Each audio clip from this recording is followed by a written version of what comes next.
During the pandemic, KTV bars were ordered to close, but many adult-only outlets found ways to operate illegally. From in front, it looks like it's closed, but it's fully operational on the inside. Underground KTVs operates all around Singapore. Even HDB.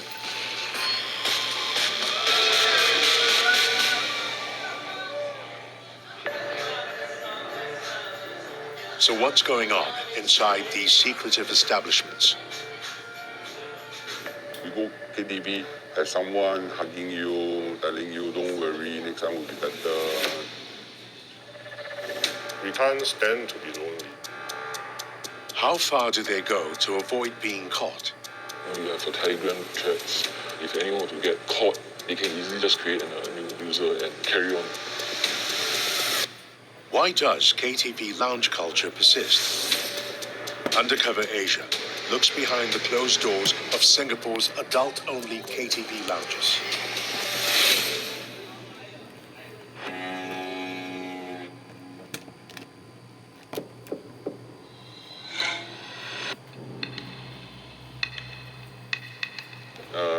We're going to take the tour. First place, we're going to Orchard, Darling side lah. Then after that, Jalan Besar. Jalan Besar, wow, really too many. Before the pandemic, taxi driver Michael worked the night shift for 2 years. He knew where to pick up late-night revelers leaving KTV bars because he'd been a regular KTV customer himself for almost 20 years.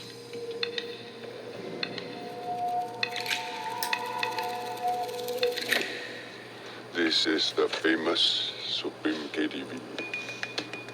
This KTV, most Singaporean has been to, ranging from very young to quite old. Not surprising to see army boys and then to like those coffee shop uncle.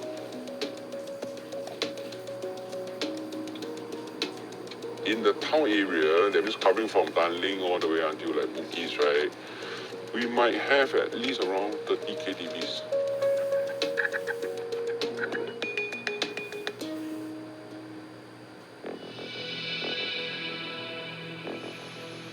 Michael noticed the number of KTV bars surge in Singapore some 20 years ago. Just this road on the two sides, right? Easily more than 30. The big one, the small one.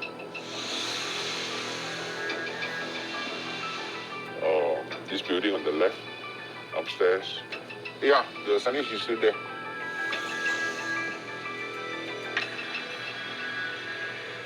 The craziest I heard, they tell me that this KTV outlet, right, there's 13 nationality ladies there. All the Lambo, you know, all the Bentley, Ferrari, they will be parking downstairs. Now we have like 158 empty lots. Before, I think not even a single lot.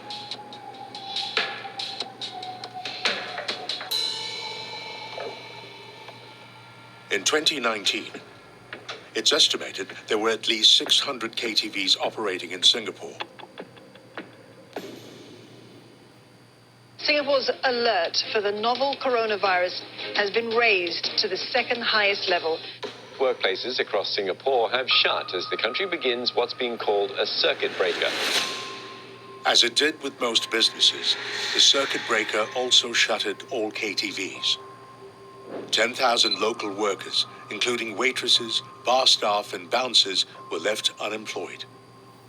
But even as circuit breaker measures ease in June, KTVs, along with all other night spots, had to remain closed.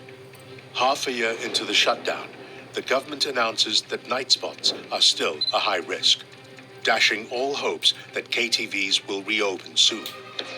The following month, authorities roll out a scheme to help night spots pivot. Some KTVs finally reopen. But as F&B outlets, singing is still banned. And so are hostesses, for fear they would spread COVID-19. But in July 2021, Worries mount over the emerging KTV cluster. potentially huge. That's how Health Minister Ong Ye Kung described the fast-growing COVID-19 cluster. Our strong suspicion is that mass-off activities have occurred in these contexts. And the struggling KTV industry was dealt another hammer blow. On July 12, 2021, a cluster of 3 cases linked to hostesses at 3 KTV outlets were recorded. And within days, 120 cases have been linked to KTV lounges, making this the Tonight's top stories. Daily COVID-19 infections soar to a 10-month high. caught in the eye of the storm was Denise. She came to Singapore to work as a hostess. She shared with Project X, a non-profit helping sex workers, that authorities came knocking just over a week after the KTV outbreak.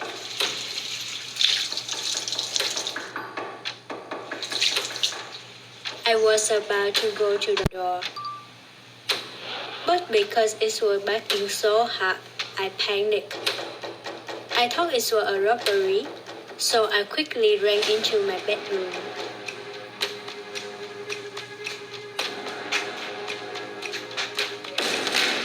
I didn't know who they were because they were wearing plain clothes. They kept asking me where my passport was. I said I was traveling and living with my boyfriend.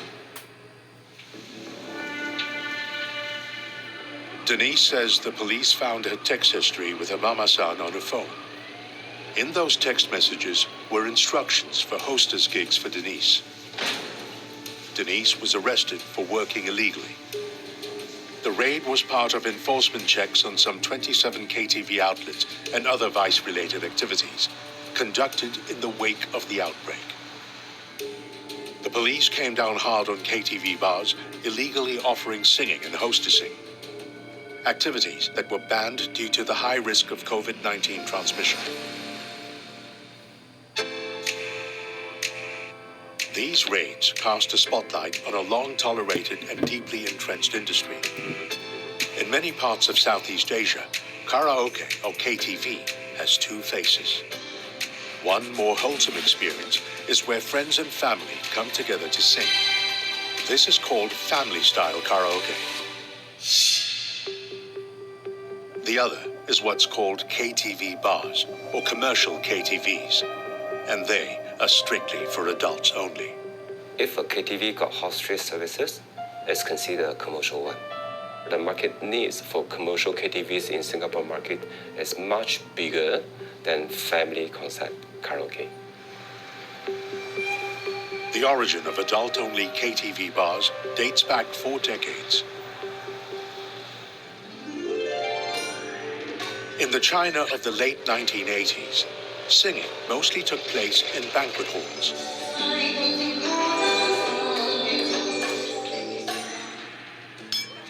That changed when China opened its first commercial KTV bar, thanks to a Japanese businessman. The Japanese were trying to break into the emerging Chinese market.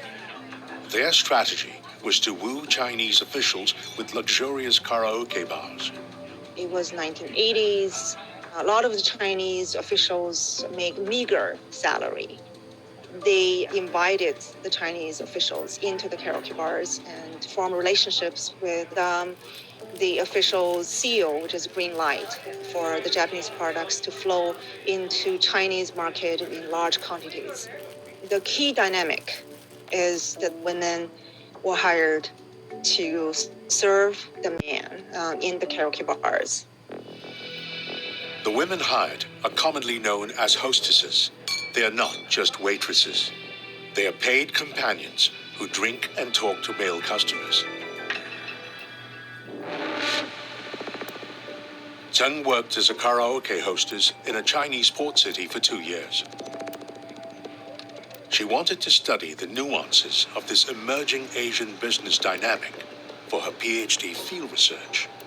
A lot of activities involved in the lines between businessmen and officials is in the gray area of the law. So if one member, say, was interrogated by the police, they don't want that member to be able to just break down and tell the police about everybody else. With the stakes so high, Japanese businessmen use these KTV encounters as a pressure test. If a man just falls in head and heel over a woman just because she's so beautiful, that man would be seen as too emotional. And that kind of man would be easily break down and tell the police everything.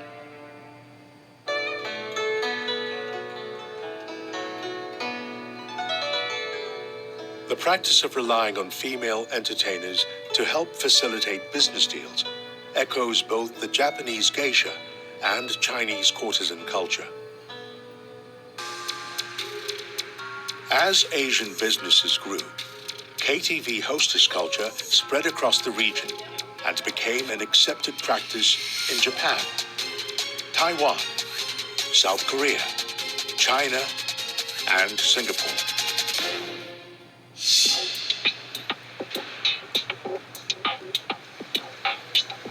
Singapore's first commercial KTV bar reportedly opened in Orchard Towers in the mid-1980s, also by a Japanese businessman.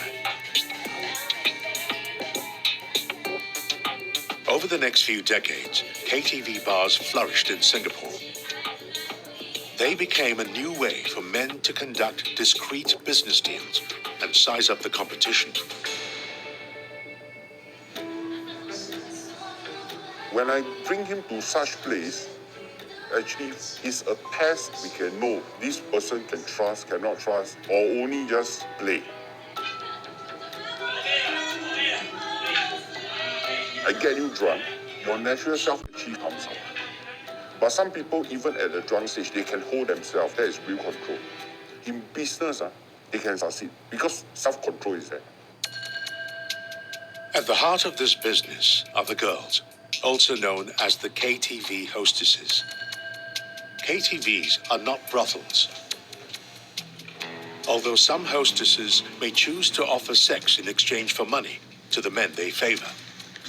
But any such off-shift encounters take place outside the karaoke room.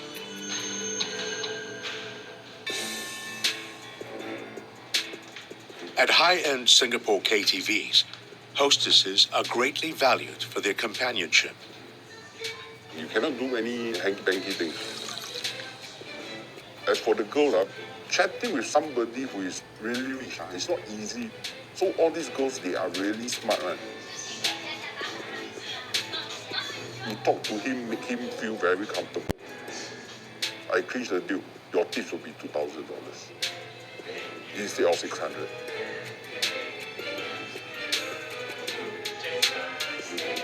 So that is the high-end game that they are playing.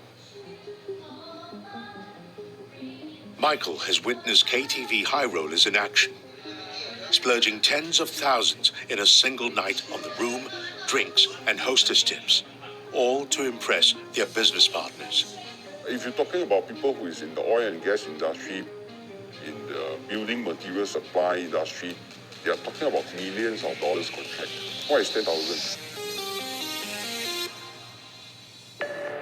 A handful of high-rolling KTVs dominated the Singapore industry in the early 1990s. Soon, lower-end KTV bars emerged, catering to the masses, including a younger crowd looking for hard action. We are so into sex, we are so hyper. So in camp, nothing to do, 5 days discussing, weekend book out, go where.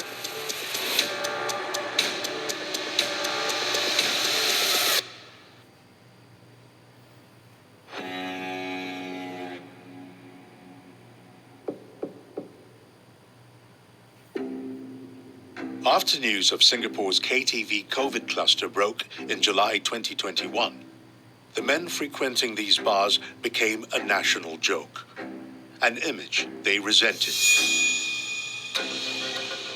It's not just an establishment for shady characters to hang out in, normal people, the neighbor next door, the office worker that you transport in the bus. They work a full-time job, and once every weekend, they want to go somewhere to relax. So what is the appeal of KTV bars in Singapore? and is what happens inside as controversial as many imagine. Undercover Asia spoke to 3 KTV regulars. A common KTV origin story they all share is national service. I got my first paycheck from NS, and that was the first time that I saw a 4-digit sum on my bank account, and I was overwhelmed. I didn't know how to spend that money. We are so into sex, we are so hyper. So in camp, nothing to do, 5 days, keep discussing, weekend book out, go where. You must have that one fellow that has already been to such places, know the ropes. Take girls, yeah, KTV. Easy. Definitely you can get one, even if you are not handsome. All I have to do is follow. And that differentiates KTVs from other forms of nightlife entertainment. You wouldn't just go up to a woman and outright talk to her or even touch her. Perhaps some people do, but it's not as normalized as you would in a KTV setting.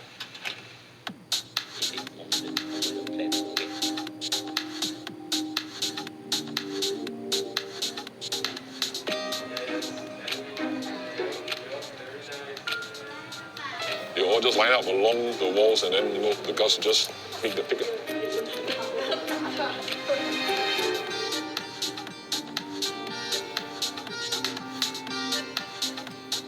We have drinks, we play games, we sing.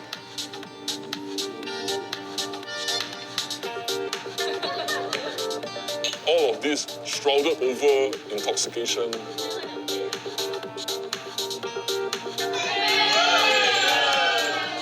In spite of the hedonistic atmosphere of alcohol and beautiful girls, KTVs have strict rules and are run like clockwork.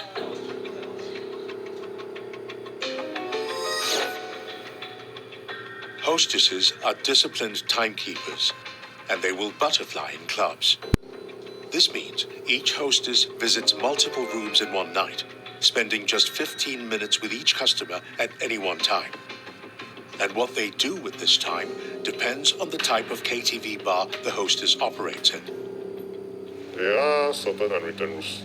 For example, for some KTV is somewhat more conservative.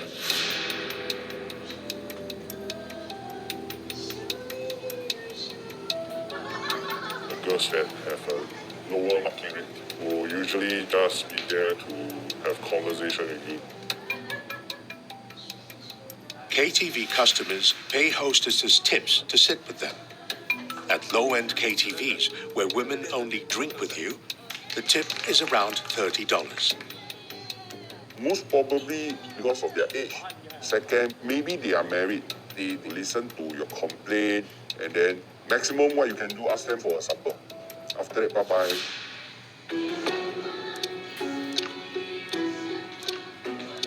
At the high end, women who drink and socialize with business clients can expect to make around $500 to $600 per tip.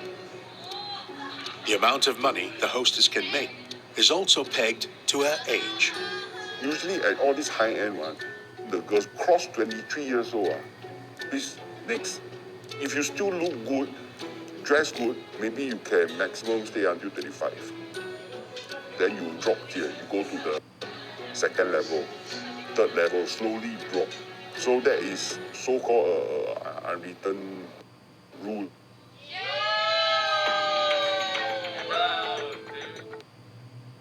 At mid-tier KTVs, the typical market rate for a tip is $50.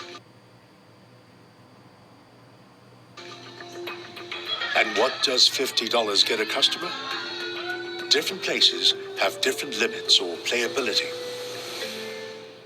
Playability is simply put what the KTV hostess is willing to do with you.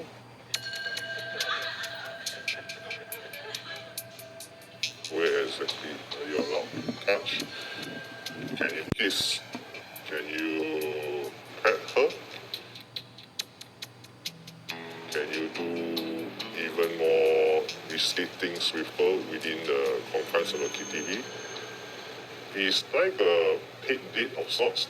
First you start with some toast, you sweet talk to the girl, and when alcohol makes everything loosen up, nearing to the end of the session, that's where the lady will ask you the golden question. Do you want to go somewhere more intimate?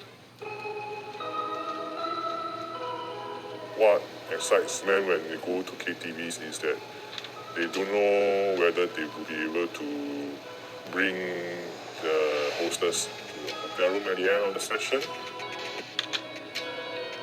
She might have 6 or 7 people eyeing for her tonight. Who she go with? All will be paying her the same price, you know. Definitely she choose the one that she have better feelings with.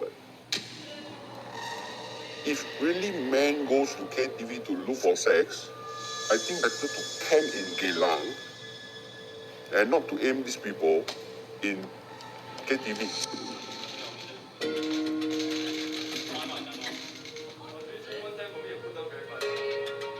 People always think it must all be about the sex. Actually, when you talk to people in the nightlife industries, the most taxing part of the work is the having to engage in the conversation to make sure that the client is not bored, but also you have to be a good listener. When your heart is broken, who you like to talk to? Same gender or opposite sex? Most of the time, we look for opposite sex. We go KTV, have someone hugging you, telling you, don't worry, next time will be better. Michael met his wife for 4 years at a KTV after his first marriage ended in divorce. I feel that the girl that I talked to on the first night, quite comfortable. So maybe about 4 or 5 times, I say like, should we go hotel? She just tell me one thing. She's here to earn money. She drink, she play, she chat, but she don't do that. Eventually, she tell me that you can meet me if we go supper, but don't keep coming here. Waste money. I start to be open. I share with her my stories.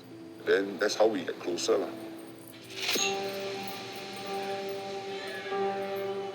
Let's face it, humans are social beings. Men always need the company of a woman. Not every man is going to be handsome. Not every man is going to be charismatic or rich. Where are you going to fill that void? They need an avenue where they can find another half who's willing to sit with him for extended periods of time. We can't stand to be lonely. There are no official figures on the size of the adult-only KTV lounge sector in Singapore. Some insiders estimate at least 3,000 hostesses were employed in the sector before the pandemic. It's an industry that's shrouded in secrecy, but there are some clues to how it's run. For most KTVs, definitely financially there will be someone on the very top. Even I think the boss who runs this KTV doesn't know who this real boss is. The company definitely Singaporean has to open it.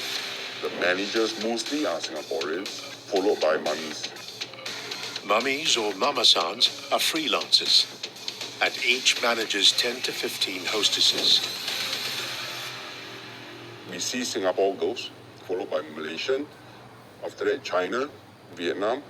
Just before COVID, I see Cambodia. For hostesses in mid-tier KTVs, one night can bring in $300 worth of tips, but it's work that comes at a heavy price.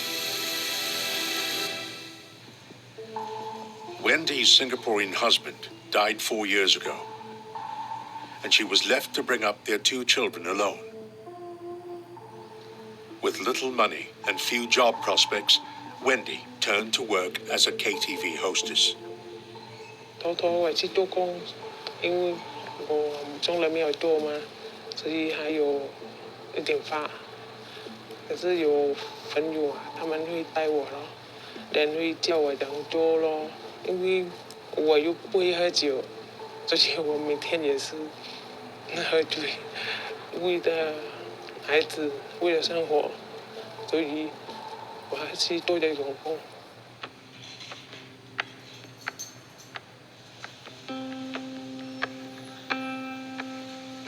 Wendy's a permanent resident who's lived in Singapore for 15 years.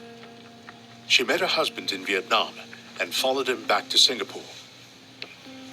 He was estranged from his family, and his death left Wendy stranded. The pandemic only made things worse.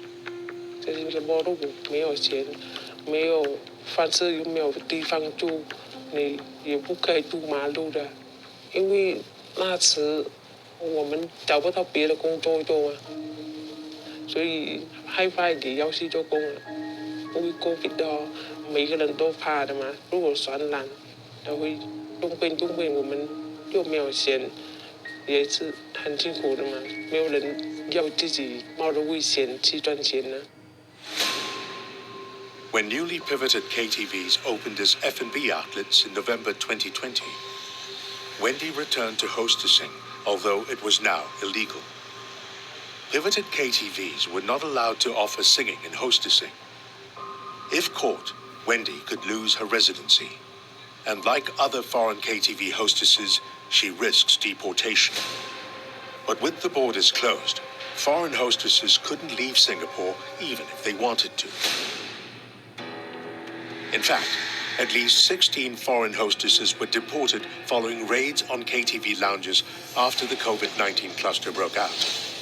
Undercover Asia follows the trail of the deported hostesses to find out how they were recruited in the first place.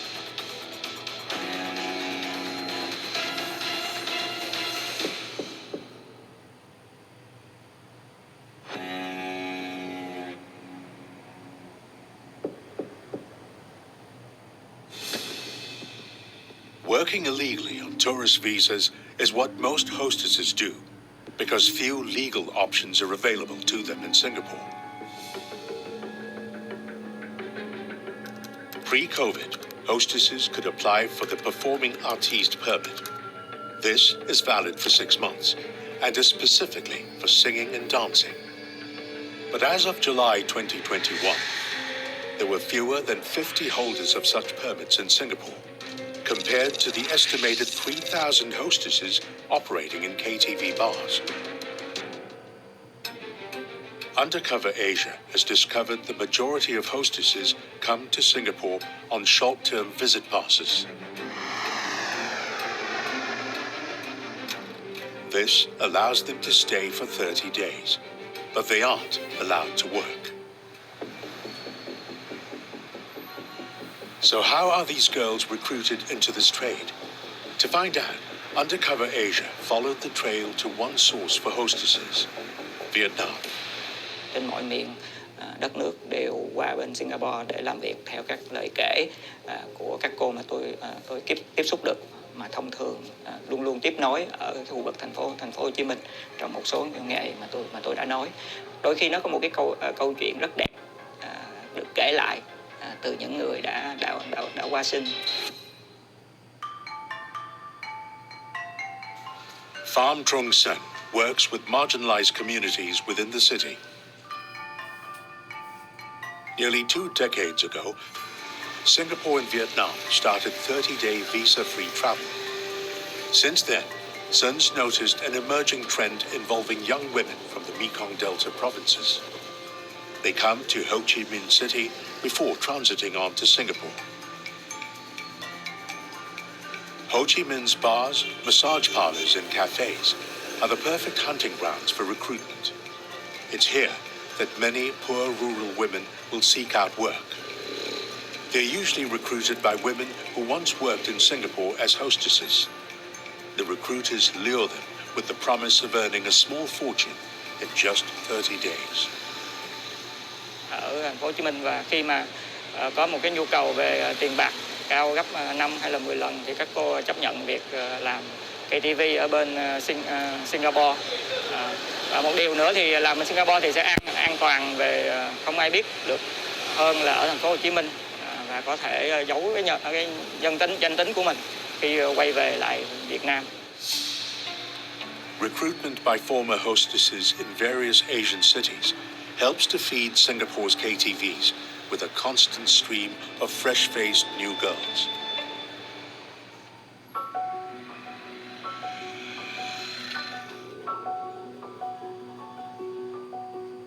Denise came to work in a bar in Ho Chi Minh in 2019. She's the main breadwinner for a family of 7 and eventually traveled to Singapore to work as a hostess. She shared her story with the Singapore NGO Project X just before she was deported.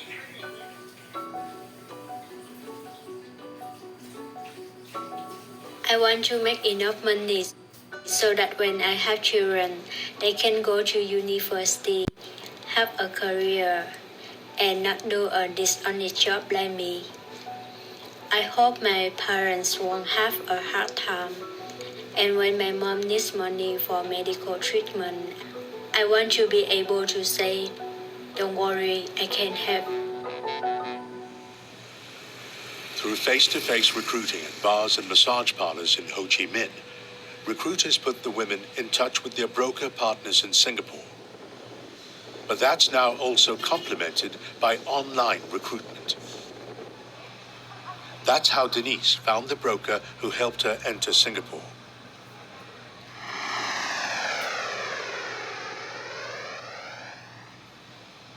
In Singapore, brokers include former Vietnamese hostesses. For between $1,000 to $3,000, they provide a 30-day tourist immigration package.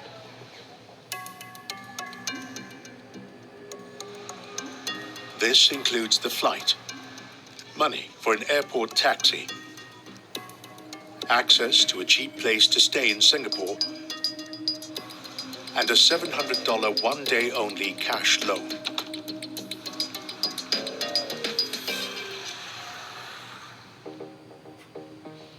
Nicholas Laneth is an expert on these transnational links. He spent a decade studying how Vietnamese sex workers and hostesses enter various Southeast Asian countries. When they arrive to Singapore, they can be asked by ICA officials to show they have enough money. It can be up to $700.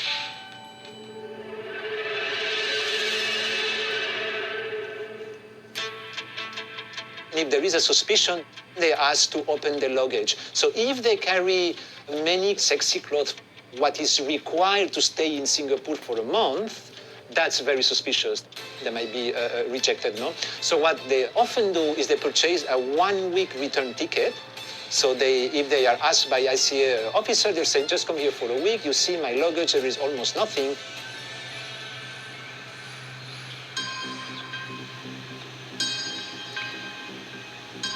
Laneth learned about the Vietnam-Singapore broker hostess network after spending 6 months undertaking field research in Singapore in 2015. During this time, he rented a room in a Ju Chiat shop house with a Vietnamese mama san and her girls. I participated to all activities, going to church, going to the pagodas, helping them to send money, translating the messages from Vietnamese into English, teaching English also.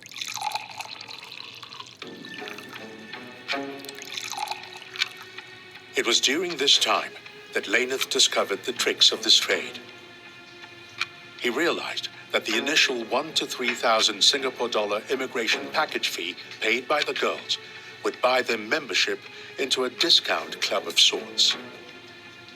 So let's say that a woman purchased the package, she stays 1 month in Singapore, she repays after 10 days, then for 20 days, any other money she makes is her profit. She returns to Ho Chi Minh City, and 3 months later, she returns again to Singapore. She only needs to make a phone call or send a message to the broker, hey, I need a ticket, I need a show money, and I need accommodation, and the broker will provide these services at a much lower price than the migration package. It will be 150 or 200 Sing dollars for the ticket, and the accommodation is always $10 a day.